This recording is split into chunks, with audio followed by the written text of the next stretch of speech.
你不是去大陆了吗？贱女人！贱女人！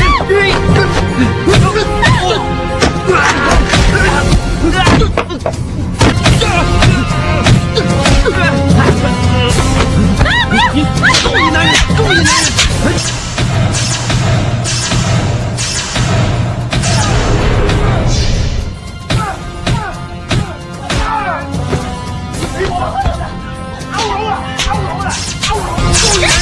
贱女人！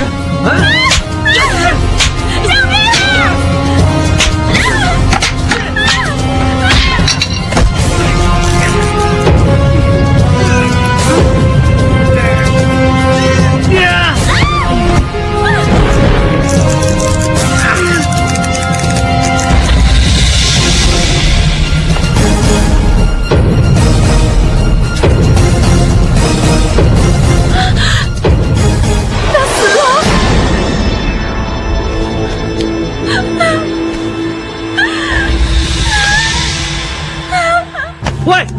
别死啊！醒醒啊！啊！你杀死人了，怎么办啊？让开！梁哥，我不想的，我不小心的。你杀了我大哥！不小心的！呀！不要！别打小叶！滚开！报警！马上报警！不要报警啊！你放过我们吧！杀人这么大的事，你让我怎么放过你们啊？我给你钱。多少钱我都会给，立刻给你。阿莲都死了，报警抓我们他也活不回来了。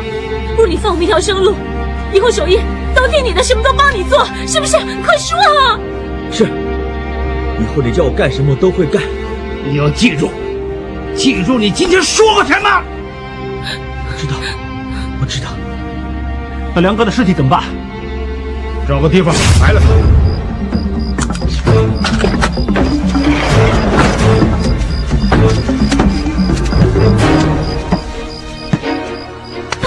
怎么办啊？我好害怕。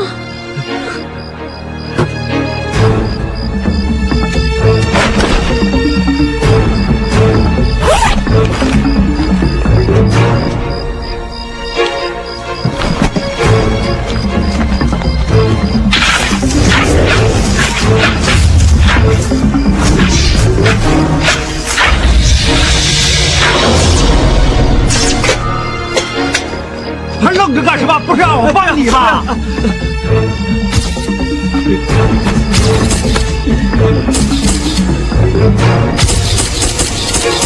干什么？你干什么？干什么？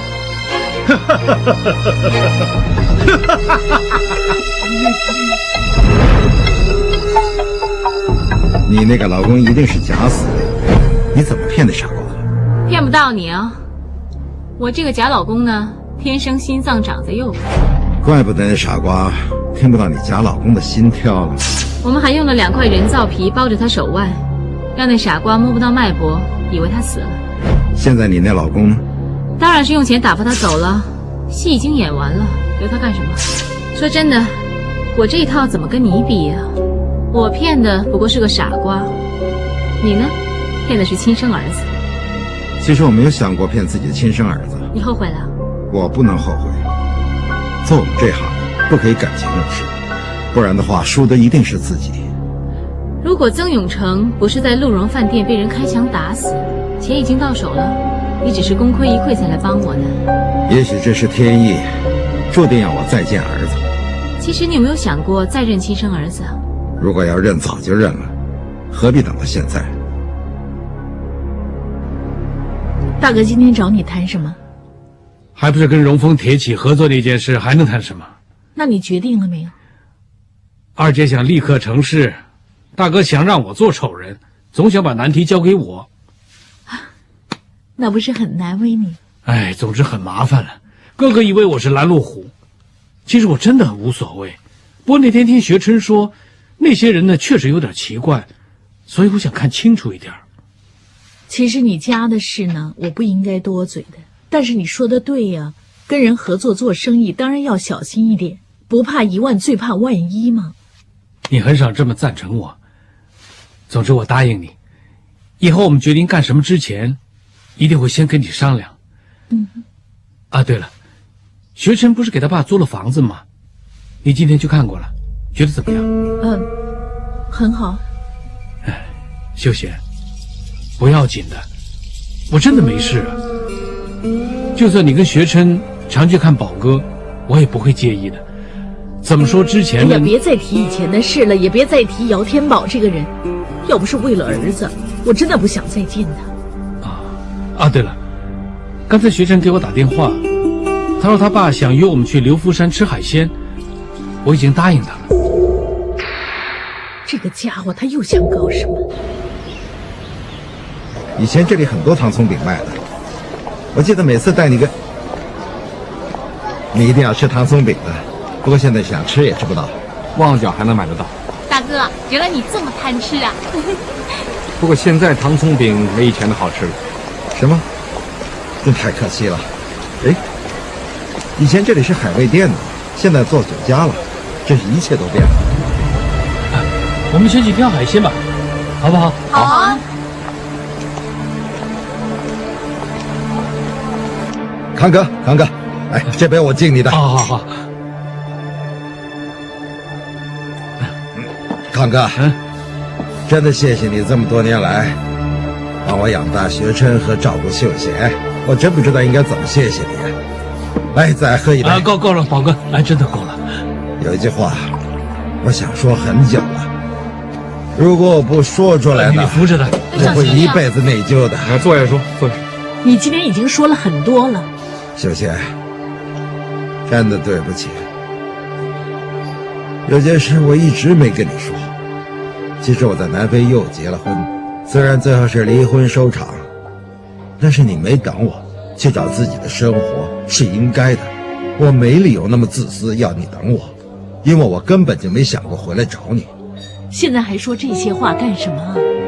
我说出来是想你们开心一点，尤其是你，秀贤，你没有负我，说负是我姓姚的负你啊。你放心吧，这次说完之后，以后再也不会提以前那些事了。哎，宝哥，你今天喝了不少了，够了，别喝了。是，别喝了，喝茶吧。好啊，喝茶。俗话说老来从子嘛，好，你说什么我都听你的。对了，康哥，今天早上你喝完茶去逛义区市场，看中什么了？没有，随便看看嘛。悠悠闲闲的，这里看看那里逛逛，这种生活我真的很羡慕你。你怎么知道我喝完茶去看玉器啊？是啊，你怎么知道？秀贤说的嘛。是。哎，贝尔啊，你的水晶指甲很漂亮，很精致，很配你啊。谢谢。是在铜锣湾最出名那间美容站做的吧？你每次做完 facial 之后就去做水晶指甲，你每一个星期一定去一次，是不是？妈咪，是不是你告诉宝叔的？你妈咪真的很关心你们，她所有的话题都是你们，你们喜欢吃什么，喜欢去哪玩，一提起你们，她就从心里笑出来。我们也很疼妈咪啊，好。哎，小心，厕所在那边。我陪你去厕所。都是行了，我自己行了。小心啊！小心啊！爸爸不在洗手间。我们出去找找他。爸爸，你去那边找，我跟妹妹去这边找。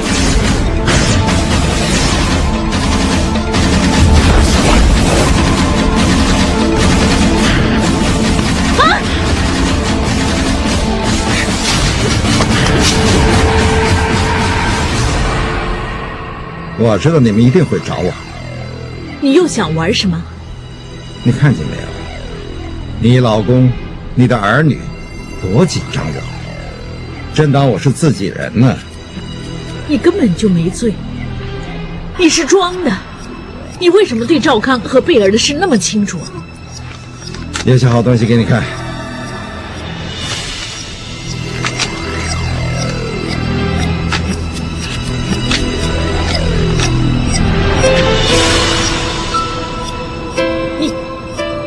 你想怎么样？我想看看，到底是你现在的老公对你好，还是我这个前任老公对你好点？不过话说回来，赵康真是个好男人，不嫖不赌，简直是模范老公。还有贝尔，她有个警察男朋友，打他主意也不容易。不过再好的警察也不可能24小时保护她，是不是？我警告你，你别伤害他们啊！那么好的老公，万一不幸在街上被车撞了，弄得断手断脚，你说多可怜！好的男人很难找的。还有贝尔，她长得那么漂亮，万一被色魔看中毁了她的容，或者是抓住她侮辱她，那怎么办呢？你不是人，你是畜生！如果你想一家人平安无事，就应该知道怎么做。未必。秀贤，做女人求什么？不就求老公对自己好，一家人平平安安、和睦相处，这些你全都有了。现在叫你稍微尽点力帮帮你以前的老公，你都不肯。你对我不好，我怎么能对你好？你帮帮我，帮帮我。去买。不用了，最后那2盒都被我买了。喂，反正我经过伯父家楼下，顺便拿1盒上去给他。谢谢你，不过我还不能回去，那么麻烦你给我爸爸送去。好啊，没问题。OK， 拜拜。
伯父，叶小姐怎么这么巧？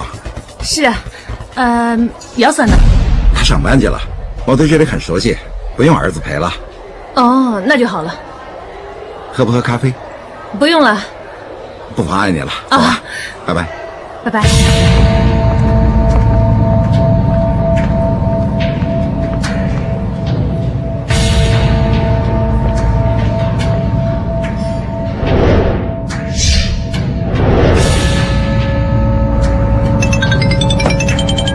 喂，刚才那女人是谁啊？我儿子手下。她跟踪你啊？不知道，可能正好遇上了。不管怎么样，签约前我们尽量少见面。你不是说去我家吗？现在又神神秘秘的，怎么有什么看？我昨天经过你家楼下，发现伯父搭着一个人的肩膀，他们说了几句之后，分别向不同的方向走去。你跟踪我爸爸？你认为他有什么呀？我说了他没事。你先看这段录像。我跟着伯父到了 coffee shop， 这段片是 coffee shop 当时闭路电视所拍下的片段。你看看，伯父直线走向这个女人，他们还有眼神接触。我怀疑伯父约的人就是她。我不觉得他们有眼神接触。那个女人一看见伯父，就马上拿起手提包，是想把位子让给伯父坐。我爸爸只是经过他身边，然后走到柜台去买东西嘛。姚 Sir， 有没有看到这面镜子？我怀疑伯父从镜子里发现了我的倒影，所以他假装不认识那个女人去买咖啡。你猜的吧？我真看不出来，我爸爸认识这个女人，也看不出录像有什么问题。我认为你对她有偏见。我知道，我只是靠直觉猜的是不一定准确，但我能肯定的是，我对伯父没有任何偏见。不过在我每次看见他的时候，他都会让我发现一些很奇怪的事。你认为我的直觉是偏见，因为那个人是你爸爸，你有主观的感情在里面，所以没有客观的去观察他。没这回事。你看看，看看你自己，你曾经教过我们，你说如果一个人双手放在胸前，这个动作就是代表他潜意识很想保护自己和抗拒对方。我发现姚 Sir， 你从一开始看这段录像，你的手已经放在自己胸前，就是说从一开始你已经抗拒我所说的每一句话。我知道这段录像并不是什么有力的证据，但是我总觉得伯父跟这个女人认识，而且他们很有默契。伯父的确有点奇怪，你家的问题，伯母不开心的原因，会不会跟伯父有关呢？你能不能客观一点去观察一下伯父，解开这个疑问呢？等等，怎么了？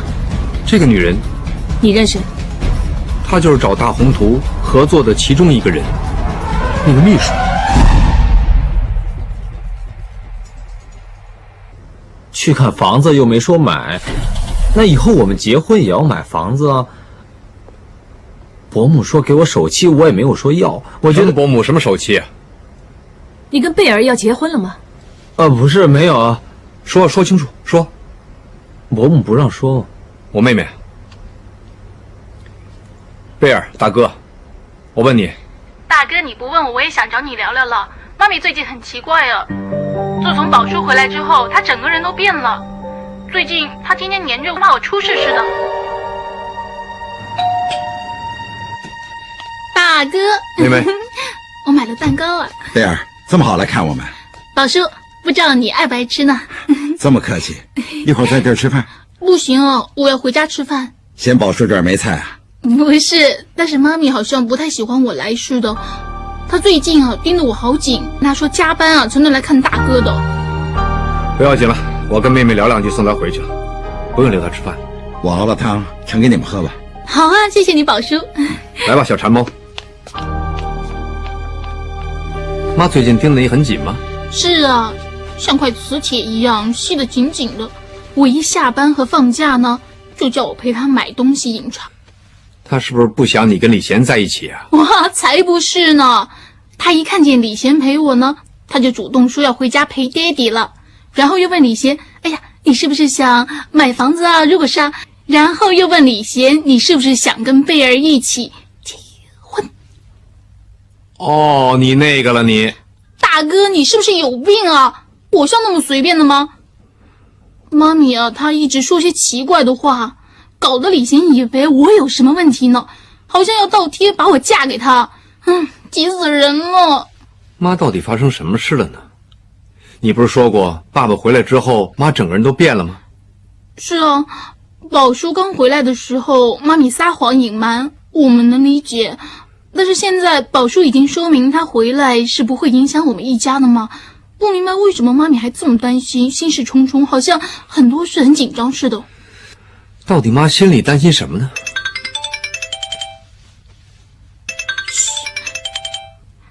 喂，妈咪，放心吧，一会儿我加完班，李贤会接我回家吃饭的。是啊，是啊 ，OK， 一会儿见，拜拜。追魂课又来了，大哥。妈经常打给你吗？是啊，但又不是只打给我，对爹地也是这样。他总是问：“哎呀，你们在哪儿啊？没什么事就别到处去了，早点回家。”好像怕我们会被狼叼走似的。到底妈心里担心什么？不行，明天我要找他好好跟他聊一聊。干嘛突然跟妈来庙街吃东西啊？很久没跟你一起吃饭了，我们以前经常来这边吃东西的。你还记得？记得。妈以前在这儿卖唱，收了摊呢，跟你吃夜宵。你那个时候真的很乖啊，每晚都帮我看着摊收钱。唉，一直到吃完夜宵才有时间在灯下做功课。当时妈真的很担心你的学业。后来爸爸不见了，你的债主就经常上门追债。不过那时候无论多辛苦多困难，你都会笑着跟我说，很快会过去的，没事的。当然了，笑这么过，哭也这么过，干嘛那么傻？当然笑着过了嘛。前几天我经过这里，看见你帮丽仙姐义唱。你看见我？我看见你的时候，你唱得很凄凉。就算是以前我们那么困难的时候，我也没见过你那个样子。妈，最近到底发生了什么事让你这么不开心？没有。是不是因为爸爸？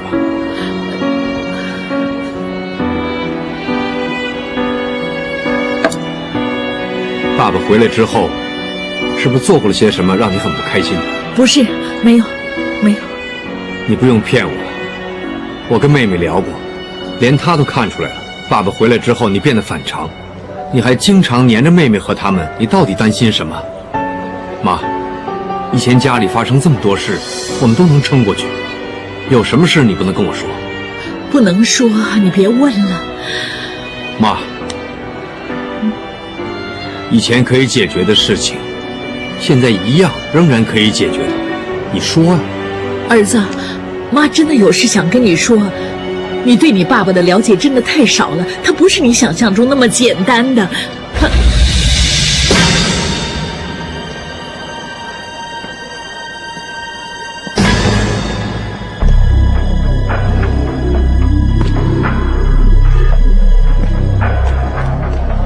谢谢，学生，这么巧，你怎么也来这里了？来，坐。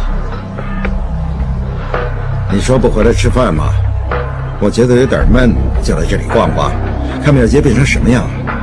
原来真的变了很多，谁知道这么巧遇上你们，真巧啊！路口那间当铺都没了，现在不流行当铺了。是啊，被时代淘汰了。陈七那间茶楼也顶给别人了，听说他儿女做不下去。还有猴子伯也死了。唉，死的死，走的走，这里的变化真太大。干嘛说这些？一时感触嘛。不过有些人却越变越好。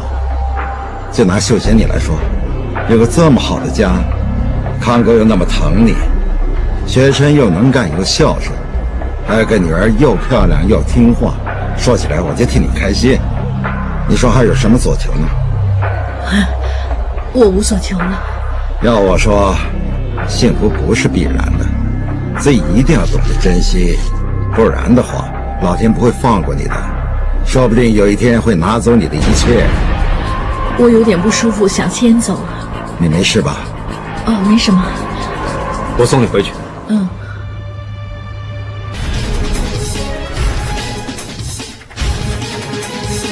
这段片子什么时候拍的？怎么范小丽好像很怕王晓东似的？14年前，王振宇为他的学生范小丽办的个人画展。当时范小丽刚从大陆来，还没有跟王晓东结婚。王晓东的眼神，好像想吞了范小丽似的。范小丽那种打扮，哪有男人不着迷的？不是啊，跟你差不多嘛。有没有男人追你啊？说什么呀？干嘛打人了？跟你说了很多次了，叫你别得罪女人。还要像王振宇那么细心，才受女人欢迎。干什么呢？替他整理衣服。王振宇很紧张范小丽，很想她成才，所以希望她一丝不苟，不要失礼。所以王振宇死了，范小丽会很不开心。那么名贵的画都烧给他。这不是城中首富陈万有吗？王振宇面子不小啊，连陈万有也请来了。王振宇一看见陈万有进来，就牵着范小丽过去。他很想给范小丽制造更多机会，所以他介绍陈万有给范小丽认识。长辈关心后辈很正常，妈他们也经常照顾我。就算再紧张对方，也没必要牵着他的手。看看王振宇的笑容。彪子，你意思是他们不止师徒关系这么简单？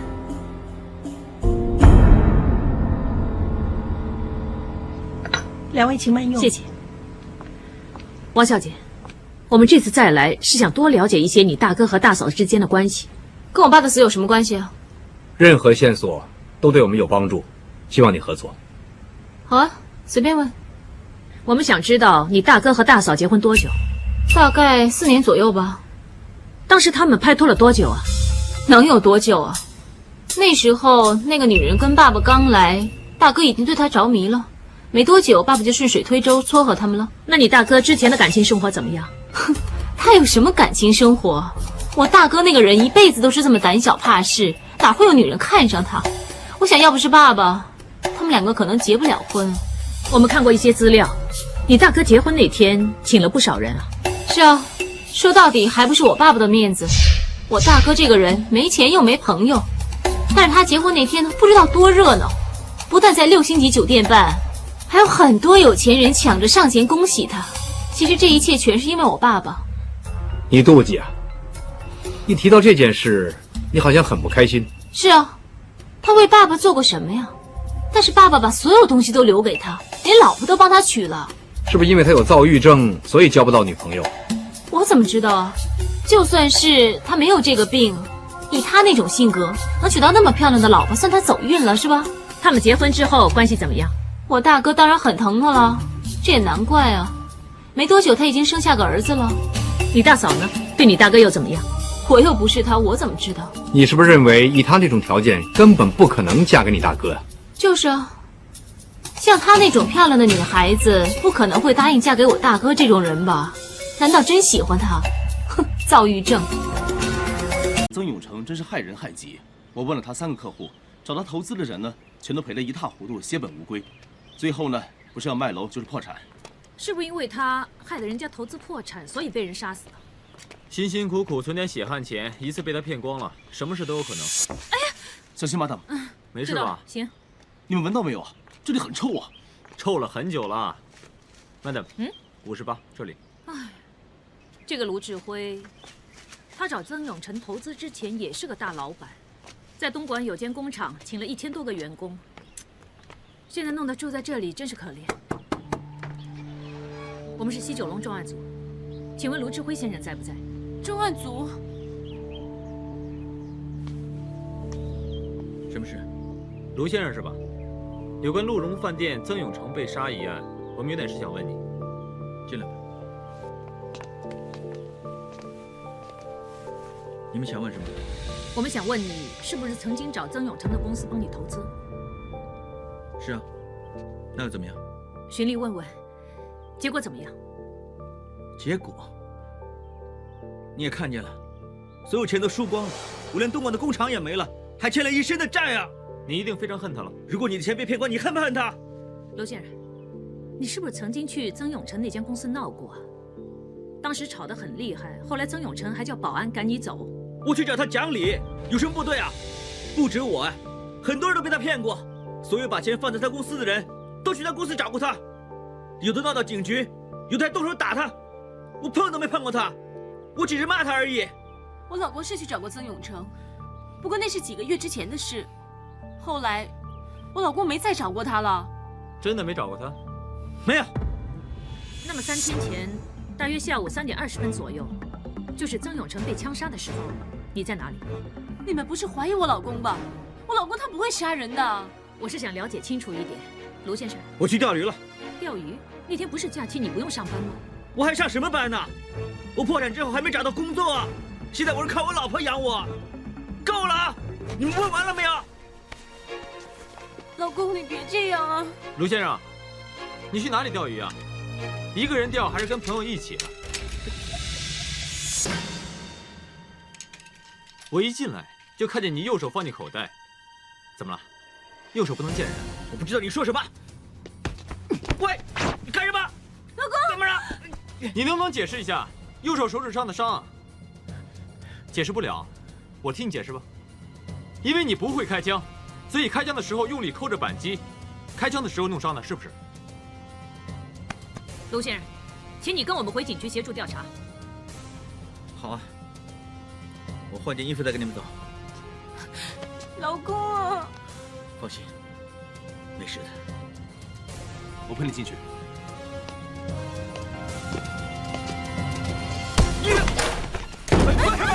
开门！你接他！站住！追！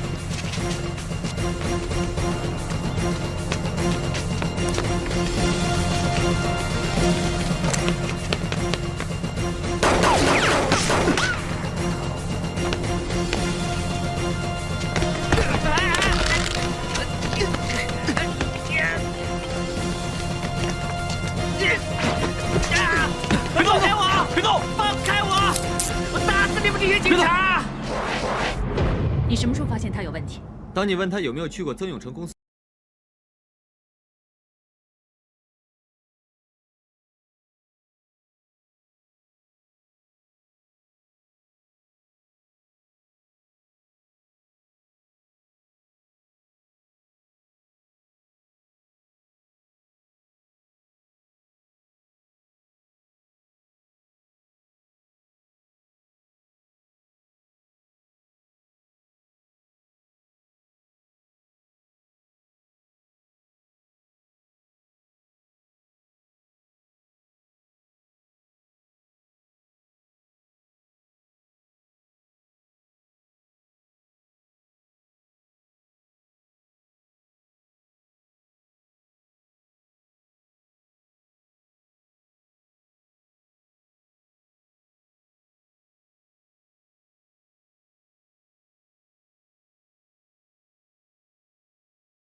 想上去看看。两位，我们查过了，曾先生一直没有办退房手续，我派人带你们去啊。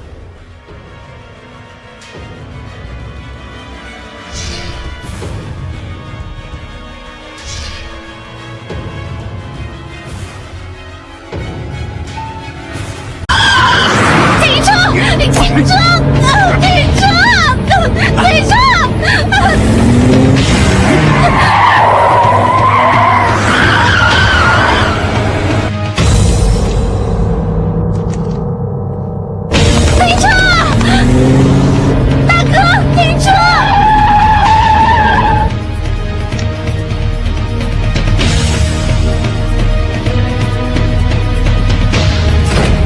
不用签了，我们是西九龙重案组，请跟我们回警局协助调查。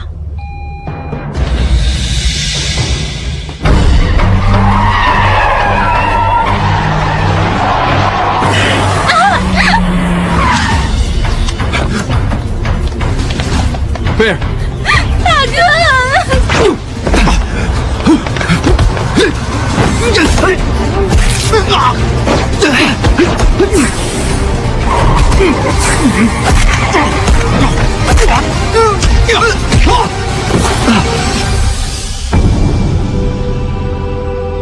我活了几十年，最值得骄傲的，就是有你这样儿子。爸爸，我想你能真的享享福，别再扔下我了。我很希望我们父子可以一起生活，就算我什么都没有了也无所谓。电脑就是他抢的。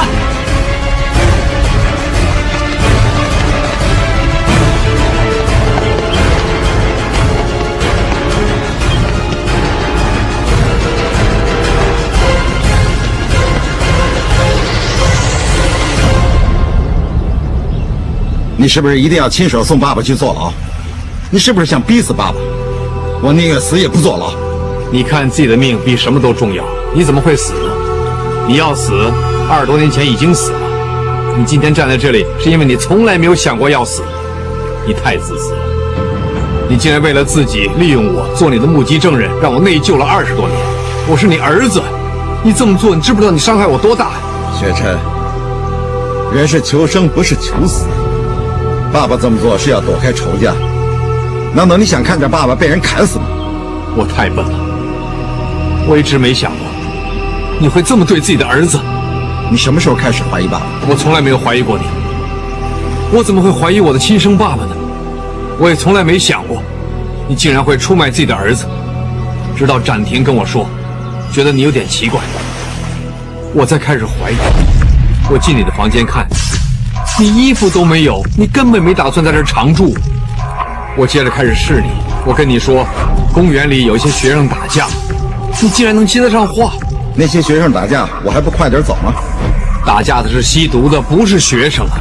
没想到你设个局来坑爸。如果你不是心中有鬼，怎么会上当呢？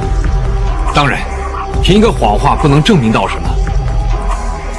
但是当展婷告诉我，她说在 coffee shop 看到你跟老千集团的人接触的时候，我开始怀疑，所以我故意叫贝儿来，说妈的近况。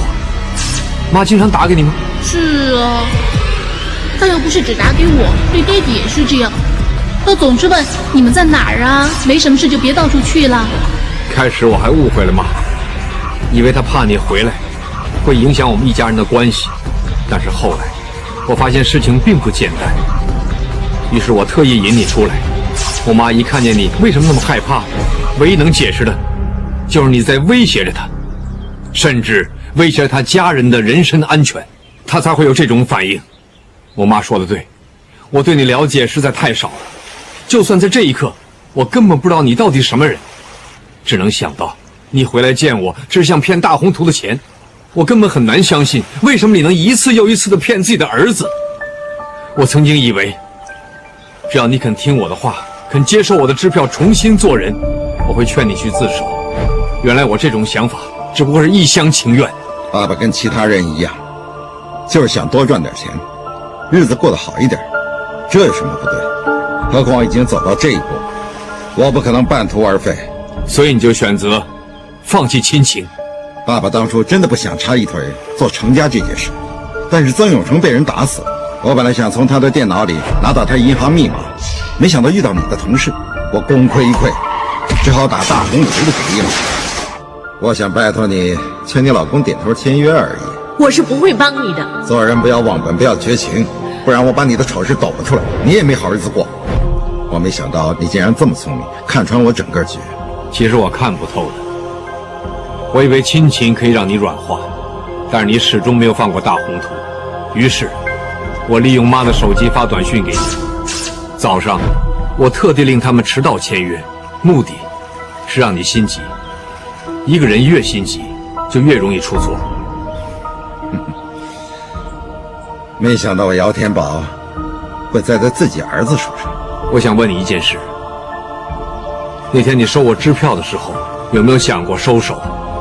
坦白说，我看你那么孝顺，当时真的有想过收手。我不想让你失望。你说真的？到了这个时候，我还有必要骗你吗？那你跟我回警局。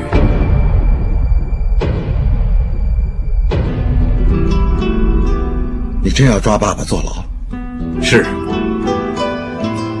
让你坐牢我也很难受。不过我可以答应你，无论你坐多久，我都会等你出来。因为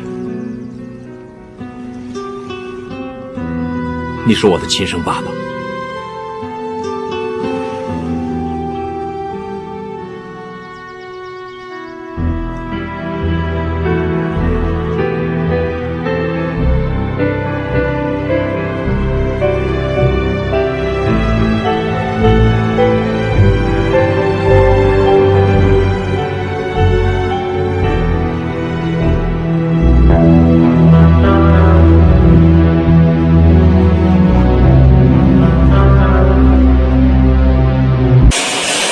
谢谢医生。怎么样？没事没事吧？医生说我的手扭伤了。你们两个原来一直在我后面跟着我，你们竟然可以见死不救！我是你妹妹。其实一直以来，我们以为他只是想吓吓你，不会真的伤害你。你们两个都是我的亲人，我怎么会让你们冒险呢？但是刚才情况太突然，我也控制不了啊。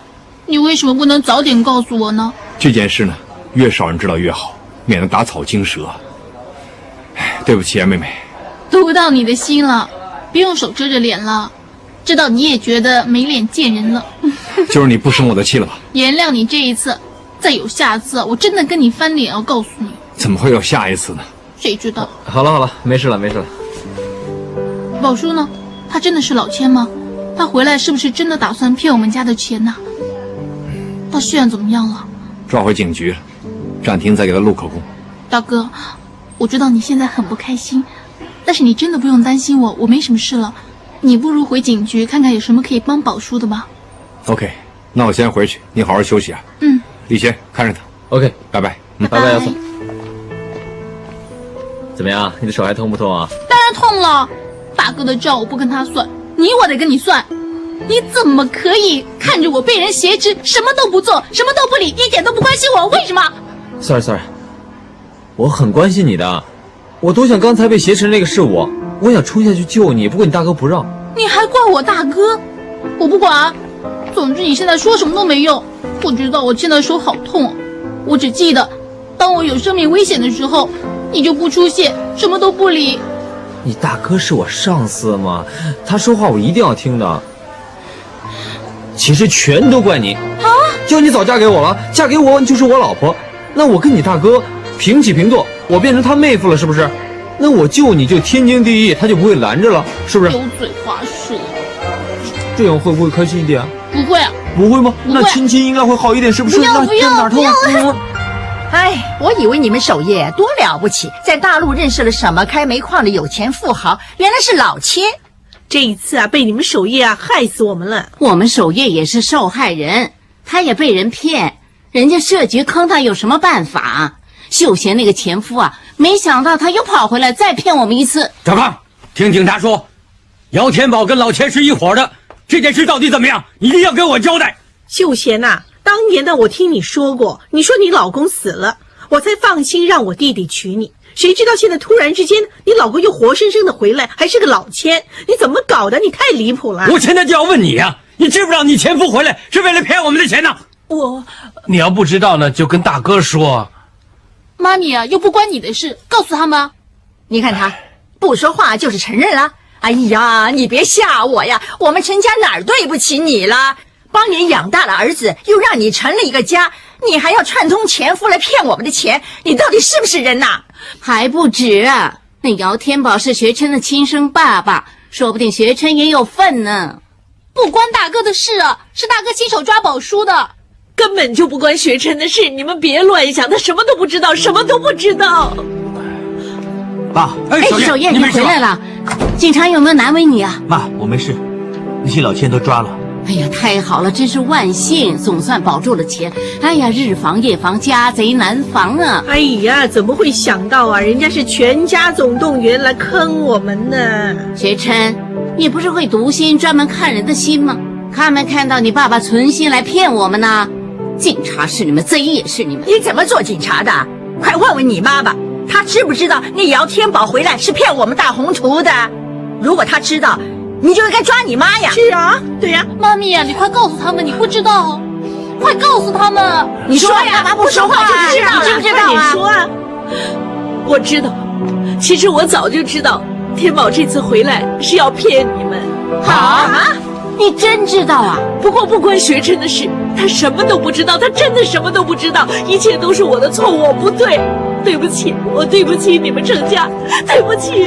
妈咪，小康，你还去追你老婆？这种老婆要她干什么？我们全家人支持你。那如果你去追你那个老婆呢？我们不会认你这个弟弟的，我告诉你啊，有胆子就去追啊！你们说够没有？没错，姚天宝可能跟老钱有关，但是你们怎么能把账算在大哥和四婶身上啊？我老实告诉你们，这次要不是大哥出手帮我，我们不但会没了钱，很可能我连命都没了。你说什么？什么命都没了？守夜，就这。爸爸弄成这样，都是我自己造成的。你的右手，这个身体语言告诉我，你很内疚，也很惭愧，你对自己所做的事充满了歉意。做我们这行的，可以说是杀人不见血。多少人在一夜之间被我们骗得倾家荡产，跳楼的跳楼，烧炭的烧炭，但是我们连眉都不眨一下，因为已经习惯了，对任何人任何事都没有感情。但是那天在海边，当你把支票给我的时候，我真的有点感动。那个时候，我才感受到什么叫亲情。爸，那些钱我还会给你，我会等你出来亲手交给你。傻孩子，爸爸不知道要判多久，钱放在那儿会贬值的，钱不用留给我，你自己用好了。我说过，不管多久，我一定会等你出来。到时候，我可能不再是警察了。要不这样吧，我们父子一块儿找点小生意做，好不好？好，好。不过，到时候你别再骗我了，我没钱了。不会的，爸爸出来的时候，一定不会再骗你，一定不会。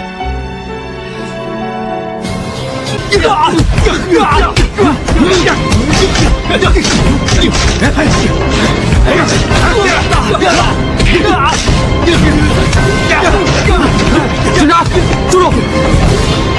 不关你事。有种别走，走啊！怎么样，宋人？来，把鞋穿上。谢谢。来，起来，来，怎么样？怎么样？探局的人打你啊？不知道。刚才我想去摆摊，没想到被人跟，就打给你了。我说他们一定找你。来啊，我们去报警。不用了。你被人打成这样还不报警？报警不是更麻烦？不用了。先别管他了，走吧。说了不用了。你不报警也要去医院吧，海哥？我没事啊，我现在不是挺好的。行了，帮忙来。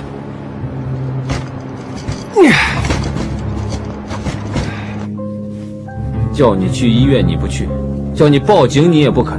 报警有什么用？无凭无据也抓不到他们。何况我又是有案底的人，如果真惹火了探局，就不只是刚才那样了。总之你要有什么不舒服啊，记着说话，别死撑啊。哎，行了，谢谢你。10几年兄弟，客气什么？那倒是，中学到现在也10几年了吧？那时候我是中2，你是中6，我在全班个子最矮，总想打篮球增高。谁知道你却被篮球队那个胖子强经常欺负你，还笑你是矮子嘛？你记得啊？我当然记得了，那家伙特别可恶。幸好有你这个学长兼篮球队队长帮我，要不然我连球都碰不上。你可神气了，放完暑假回来比胖子强还高，球技又突飞猛进，吓得他马上退出了篮球队。要说起来啊，全靠你帮我练球啊。不过说实话，上学的时候真是最开心的。那时候你帮我，现在让我帮你好吧？这里啊，环境真不太好，干脆我帮你找一间，不然你跟我一起住也好，我一个人无所谓的。哎，不用了，我单身一个人，不习惯跟别人住，这地方挺适合我的。随你便。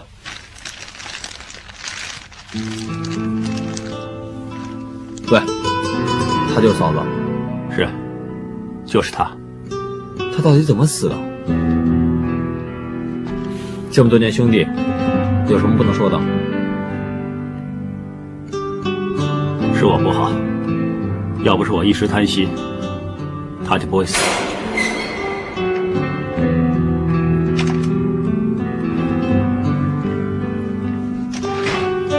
叶慈，老公，你的脸怎么了？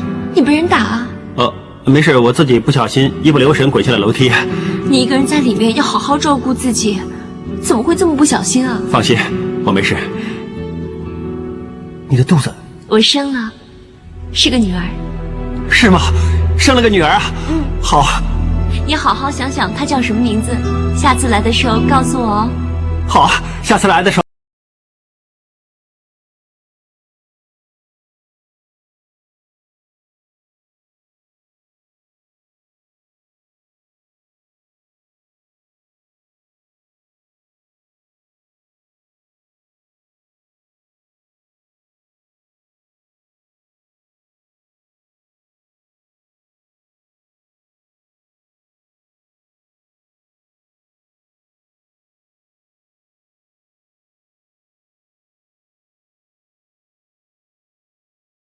叶慈，你听着我说什么？你记住，要去拜我妈。拜你妈？对，拜完我妈之后，带女儿去玩，越远越好。嗯。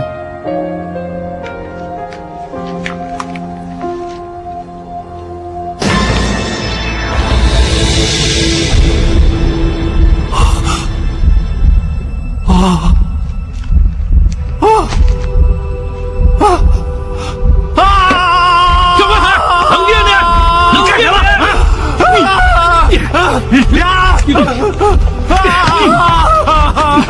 静点！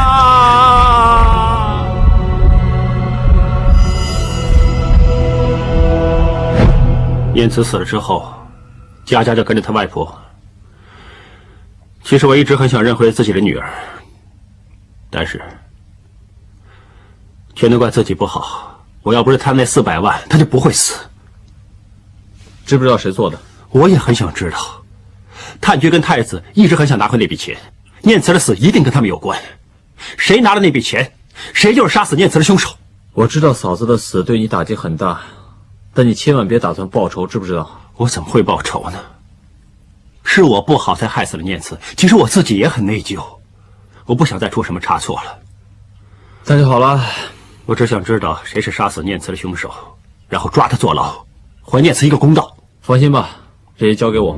到时候真相大白，我就会认回自己的女儿。我要跟她过些简简单单的日子，我要重新开始，重新做人。一定可以。哎，来，拿着。哎，不，你先拿着用啊，就当我借给你也好，什么都好，总之你先拿着用啊。以后有事打给我。谢谢。哎，客气什么？喂，怎么样？你在哪儿啊？我买了夜宵，现在去你家。哦，那好，我马上回家。你有急事啊？非常急呀，先走了。你认识路啊？行了，你小心啊。知道。再见。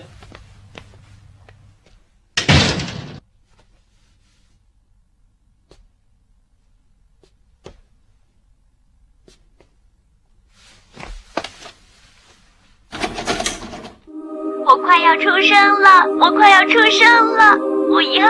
哎，怎么了？他又踢我了。哎呀，你敢踢妈咪？以后他的脚法一定。